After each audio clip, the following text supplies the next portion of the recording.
So that's a general introduction to myself and some of my interests, which will probably be helpful to you in having some appreciation of who I am, who's talking to you from the other end of the line.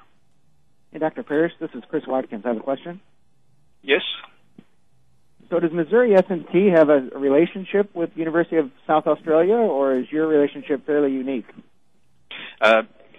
This particular relationship where I'm teaching is the basis of an individual contract arrangement, but the systems engineering universities around the world do have reasonable cordial relations with each other, and so we're on first name terms with at least several of the MST staff in systems engineering.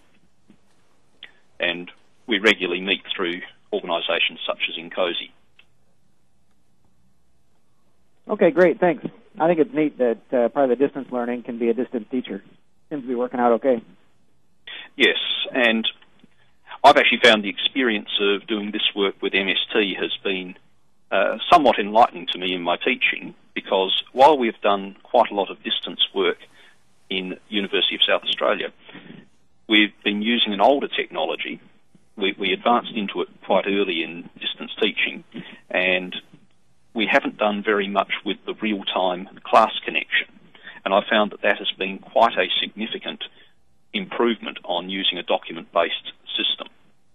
So that prior to the teaching which I've done here, my only experience of distance teaching had been setting things up on the equivalent of the Blackboard site and hoping it all happens.